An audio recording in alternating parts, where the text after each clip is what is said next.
वसुधा की जिंदगी में जैसे अचानक तूफान आ गया था। चौहान हवेली, जहां कभी हंसी मजाक और रौनक गूंजा करती थी, अब चंद्रिका के गुस्से की आग से जल रही थी।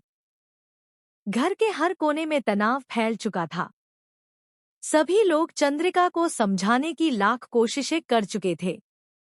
सूर भाई साहब ने तो बार बार उसे समझाया कि क्रोध में लिया गया निर्णय हमेशा घर तोड़ता है, बनाता नहीं। लेकिन चंद्रिका जैसे किसी और ही दुनिया में खो चुकी थी। उसकी आंखों में सिर्फ एक बात बस चुकी थी, जो वह चाहती है वही होगा, चाहे किसी की भी जिंदगी क्यों न बर्बाद हो जाए। सारिका का मन ठीक उसी आग में घी डाल रहा था। जितना वह चंद्रिका के कान भरती, उतनी ही चंद्रिका और अंधी होती जाती। और आखिरकार वही हुआ जिसका डर था। एक शाम, जब हवेली में सब शांत था, चंद्रिका तूफान की तरह हॉल में उतरती है।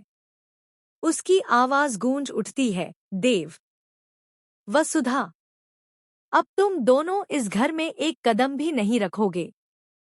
सबके सामने, बिना किसी शर्म और बिना किसी डर के, उसने देव और वसुधा को धक्के देकर घर से बाहर निकलवा दिया।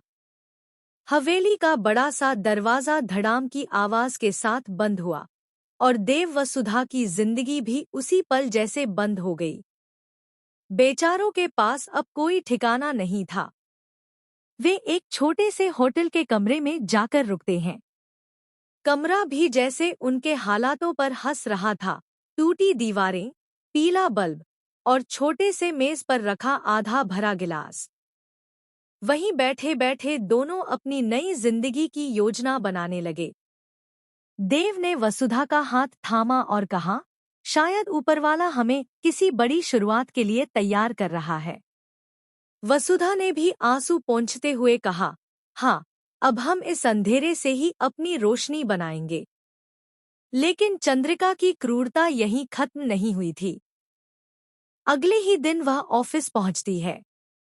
देवांश सिंह चौहान के केबिन पर लगा नेमप्लेट देखकर उसके चेहरे पर एक ठंडी मुस्कान फैलती है। हटाओ इसे, वह सख्ती से कहती है। केबिन से देव का नाम हटाया जाता है। अगले पल वह अविनाश का नाम भी हटवा देती है। ऑफिस के लोग हैरान परेशान एक दूसरे को देखते रह जाते हैं, लेकिन चंद्रिका की आंखों में किसी के लिए भी जरा सी नरमी नहीं थी। जैसे ही देव ऑफिस पहुंचता है, उसका दिल धक से रह जाता है।